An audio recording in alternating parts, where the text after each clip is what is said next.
프랑스어, 스페인어, 일본어, 한때 홍콩 대학가에서 가장 인기 있던 외국어 과목들이었습니다. 하지만 지금 그 순위표는 완전히 뒤집혔습니다. 강의실 앞에는 한국어 수업 정원 마감 안내문이 붙고 학생들은 새벽부터 대기표를 뽑기 위해 줄을 서며 강의를 듣지 못한 학생들은 담당 교수에게 수십 통의 메일을 보냅니다. 토픽, 그러니까 한국어 능력 시험 응시자는 불과 1년 사이 거의 2배 가까이 늘어났고 어학원은 대기자만 수백 명입니다. 이건 단순한 K-팝의 여파도 일시적 유행도 아닙니다. 한국어가 지금 이 도시의 대학과 골목, 교실과 생활을 조용하지만 강하게 잠식해 들어오고 있습니다. 왜 하필 한국어일까요? 무슨 이유로 이토록 많은 홍콩 사람들이 자모 하나하나를 따라 쓰며 낯선 언어를 자신의 말로 만들고자 하는 걸까요? 여러분의 좋아요 버튼에 힘을 얻어 비디오를 재생하겠습니다. 바로 지금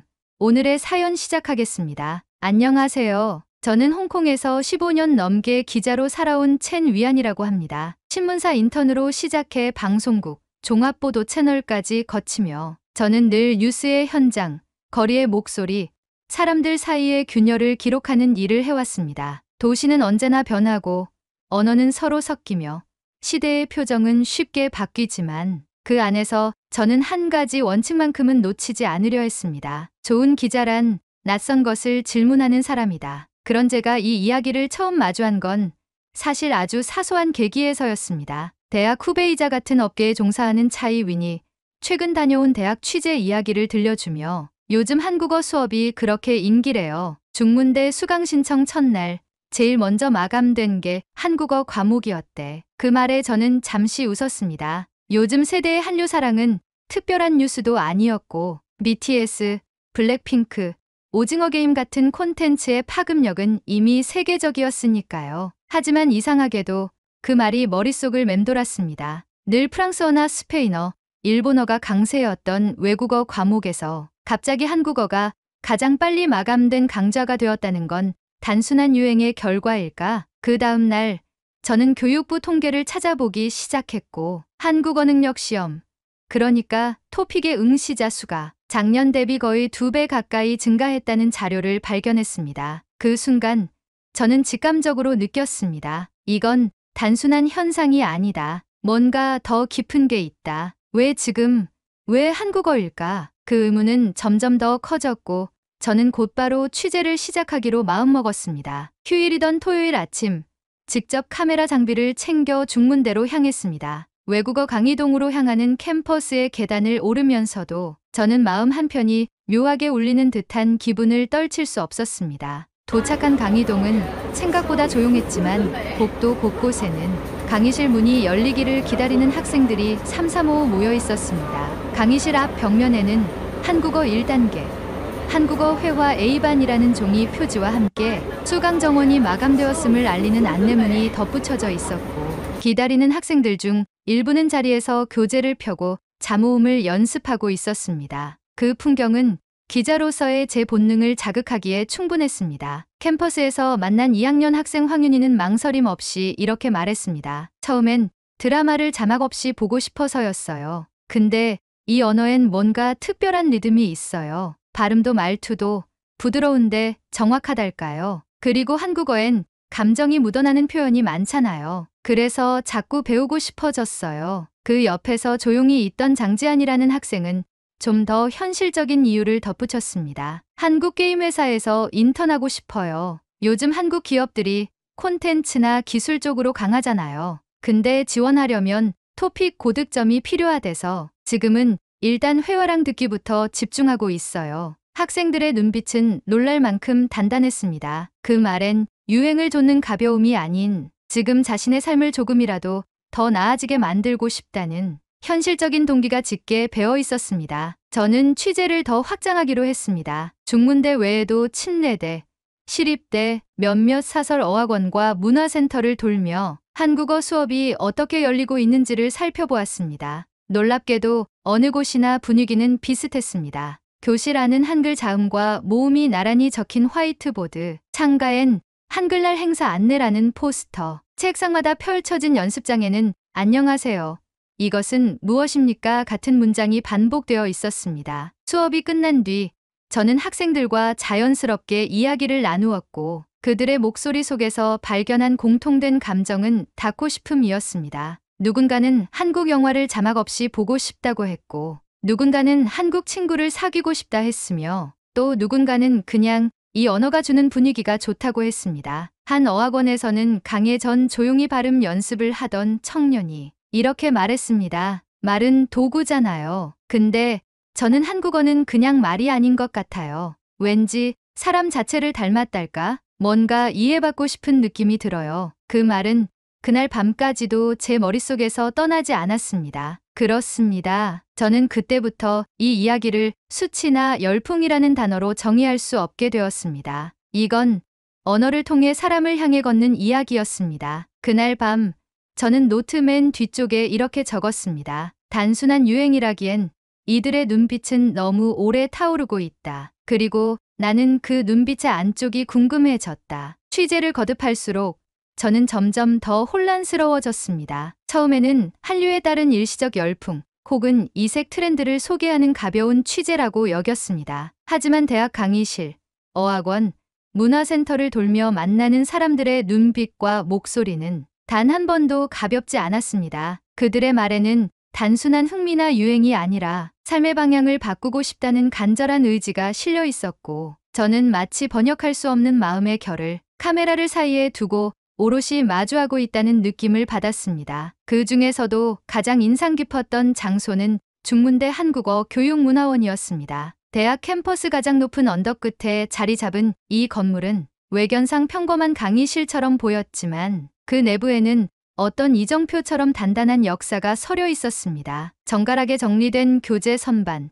복도 벽면을 가득 채운 학생들의 한글시구, 한국어 말하기 대회 수상작 전시라고 적힌 유리 게시판까지. 그곳은 언어를 배우는 공간이 아니라 타인을 이해하려는 마음이 차곡차곡 쌓인 공간처럼 느껴졌습니다. 그 안에서 저는 원장 이수경 씨를 만났습니다. 차분한 말투에 또렷한 눈매를 가진 그는 이 교육원이 처음 생긴 2002년 단 7명의 수강생과 함께 수업을 시작했다고 말했습니다. 처음엔 그냥 스터디 그룹이었어요. 겨울연가 방영 직후였는데 몇몇 학생들이 직접 찾아와 한국어로 드라마를 보고 싶다고 했죠. 그게 계기가 되어 정식 강좌를 열었고 이듬해엔 수강생이 100명을 넘었어요. 그는 교재가 없어 일일이 프린트를 만들던 시절을 회상하며 웃었고 그때는 제가 칠판에 자음과 모음을 직접 쓰고 학생들한테 하나하나 따라 읽게 했죠. 매주 수업 끝나면 손목이 뻐근했어요. 라고 덧붙였습니다. 이수경 씨는 더 이상 단순한 교육자가 아니었습니다. 그는 말 그대로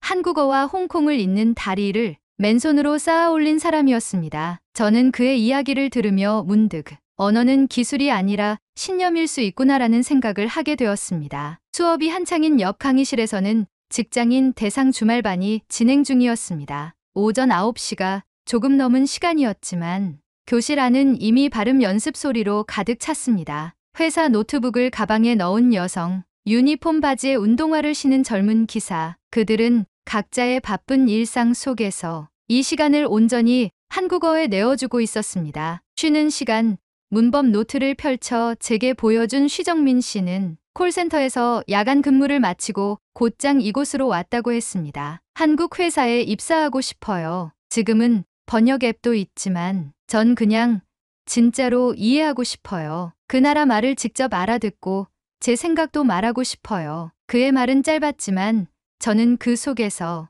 언어라는 게 단지 기능이 아니라 존중이라는 사실을 느꼈습니다. 누군가의 말에 귀를 기울이고 싶고 그 사람이 사는 세상을 이해하고 싶다는 그 마음이 이 교실을 지탱하고 있었습니다. 며칠 뒤 저는 홍콩 문화센터에서 열린 한국어 말하기 대회 예선을 취재하게 되었습니다. 대회장에는 초등학생부터 70대 어르신까지 다양한 연령의 참가자들이 모여 있었고 무대에 오를 차례를 기다리며 작은 종이에 원고를 되뇌는 모습이 인상적이었습니다. 한 초등학생은 처음 먹은 김치찌개가 너무 매웠지만 이젠 엄마가 만들어줘요 라고 발표했고 7순이 넘은 할머니는 대장금을 보고 기억합니다라는 말을 배웠다고 말하며 눈물을 글썽였습니다. 대회가 끝난 뒤 저는 초등학생 대상 한국어 방과 후 수업도 촬영하게 되었습니다. 칠판 앞에서 안녕하세요를 따라 읽는 아이들의 목소리는 발음이 서툴렀지만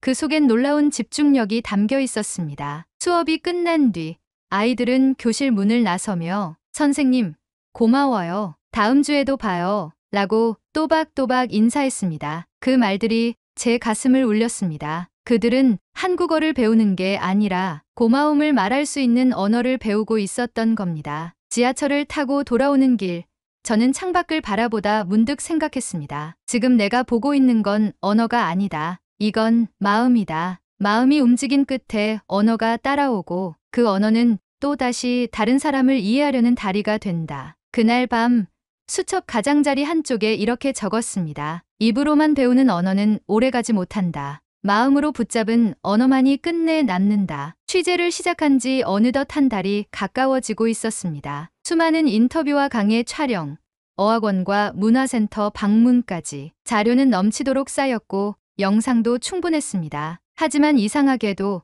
저는 도무지 이 이야기를 글로 정리해 쓸 수 없었습니다. 자료가 많을수록 오히려 그 틈에서 길을 잃는 기분이 들었고 한국어 열풍이라는 말로는 결코 담을 수 없는 것들이 제 안에 점점 자리를 넓혀가고 있었습니다. 사람들이 한국어를 배우는 이유는 저마다 달랐습니다. 어떤 이는 드라마 자막 없이 대사를 듣고 싶다 했고 또 어떤 이는 한국 기업에 입사하기 위해 공부한다고 했으며 누군가는 아이돌 가사를 정확히 이해하고 싶다고 했습니다. 하지만 그 모든 동기 이면에는 하나의 공통된 감정이 있었습니다. 이 언어를 통해 누군가를 더 가까이 알고 싶다. 그 마음은 얇은 트렌드가 아니라 살 속에 새겨진 무늬처럼 단단했습니다. 그날도 중문대교 용문화원에서는 한국어 말하기 대회의 예선 리허설이 열리고 있었습니다. 강의실 안은 준비에 한창인 학생들로 북적였고 저는 구석에 앉아 조용히 카메라를 조작하며 발표를 지켜봤습니다. 한 학생은 한국에서 먹은 김밥 이야기를 유쾌하게 풀어냈고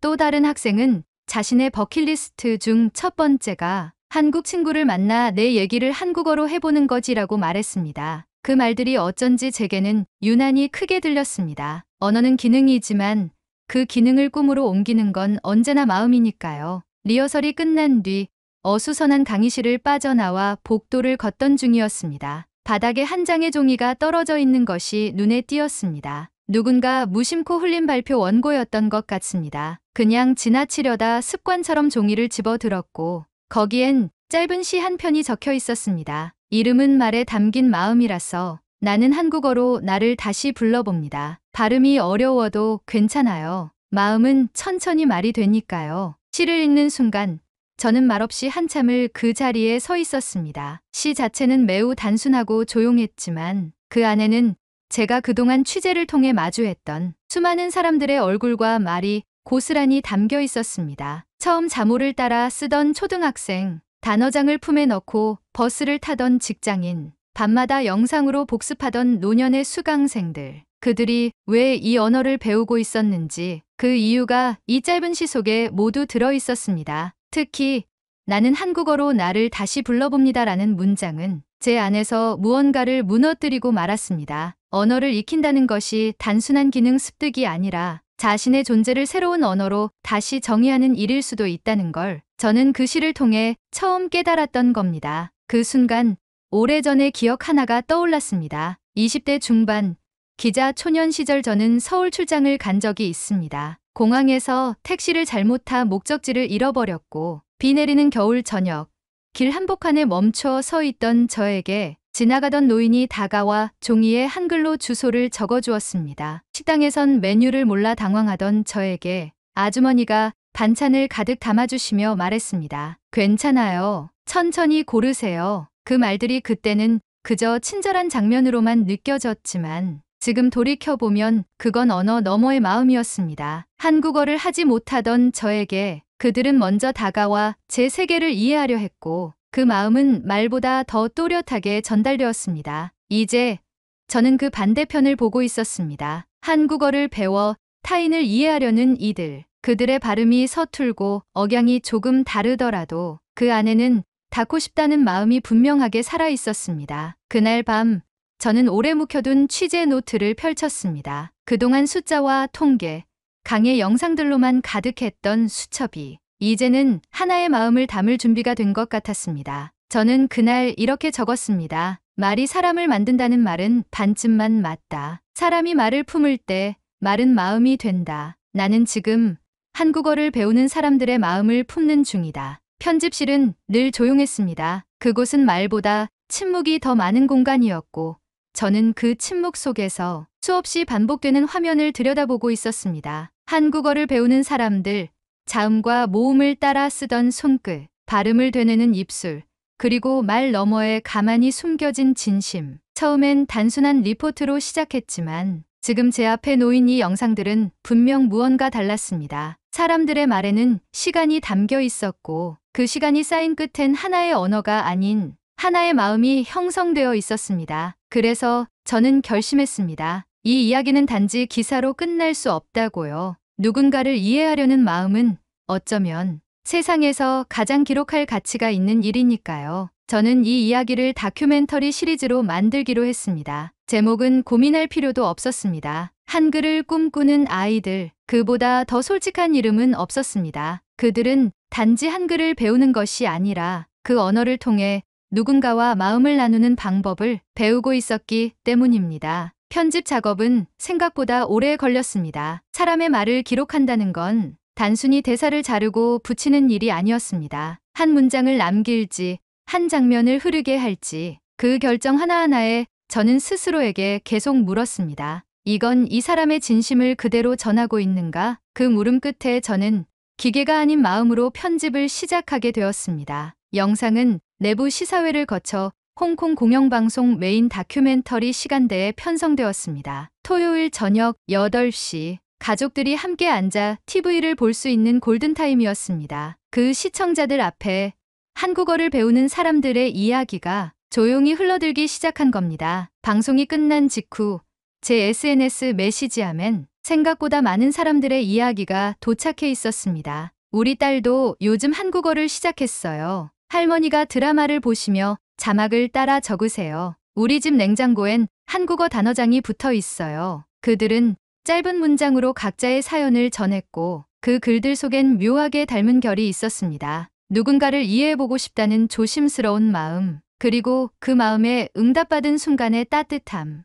며칠 뒤 말하기 대회에 나섰던 한 학생이 저를 찾아왔습니다. 조금은 쑥스러운 얼굴로 그는 말했습니다. 기자님, 영상 나가고 며칠 뒤에 한국에서 한 학생한테 메일이 왔어요. 그 메일을 쓴 이는 경기도에 사는 여고생이었습니다. 영상 속시를 보고 감동을 받았다고 했고 이메일 마지막에는 이런 제안이 적혀 있었습니다. 혹시 저랑 언어 교환을 해보실래요? 저는 당신에게 한국어를, 당신은 저에게 광둥어를 알려주면 좋겠어요. 우리 서로의 말을 배우면서 서로의 마음도 알게 되지 않을까요? 그 말을 듣는 순간 저는 잠시 말을 잃었습니다. 취재 중 수없이 들었던 단어들보다 그 이메일 한 통이 더 강력하게 이 다큐멘터리의 의미를 증명해주고 있었습니다. 이건 그저 이야기 하나로 끝날 수 있는 일이 아니었습니다. 말과 말, 마음과 마음이 이어지는 작고 확실한 움직임이 시작되고 있었던 겁니다. 그 연결은 곧 퍼져나갔습니다. 한국어를 배우는 홍콩 학생들 사이에서 온라인 언어 교환 플랫폼에 가입이 늘기 시작했고 처음엔 낯설어하던 학생들도 하나둘씩 영상통화로 인사를 나누고 짧은 문장을 주고받기 시작했습니다. 오늘 뭐 먹었어요? 날씨가 좋아요. 피곤하지만 기뻐요. 서툰 문장이었지만 그 안엔 정확한 감정이 담겨 있었습니다. 어떤 언어든 말이 되는 데는 시간이 걸립니다. 하지만 이해하려는 마음은 그보다 훨씬 빠르게 상대를 향해 다가간다는 것을 저는 처음으로 깨달았습니다. 기자 생활을 하며 수많은 이야기를 기록해왔습니다. 정치와 경제, 갈등과 해결, 그 모든 사연 속에서도 이토록 조용하고 이토록 확실하게 사람을 움직이는 이야기는 드물었습니다. 그날 이후 저는 거리에서 들리는 한국어에 한 번 더 귀를 기울이게 되었습니다. 마트에서 감사합니다라는 소리가 들릴 때, 카페에서 안녕하세요라고 인사하는 이들이 있을 때, 저는 그 소리가 낯선 말이 아니라 누군가가 누군가를 이해하고자 하는 첫 번째 인사처럼 느껴졌습니다. 방송 마지막 내레이션을 녹음할 때 저는 이런 문장을 조용히 덧붙였습니다. 홍콩의 거리에선 이제 감사합니다라는 말이 익숙해졌다. 언어는 입으로만 배우는 게 아니었다. 누군가를 이해하려는 마음, 그게 한글의 시작이었다. 오늘의 사연은 여기까지입니다. 여러분이 생각하는 한글의 장점을 댓글로 남겨 감동 비디오의 마지막을 장식해주세요. 오늘의 비디오가 공감이 되신다면 구독, 좋아요 한 번씩 부탁드리겠습니다. 그리고 여러분의 댓글은 제게 큰 힘이 됩니다. 다음엔 더 흥미로운 사연으로 여러분을 찾아뵙겠습니다. 시청해주셔서 감사합니다.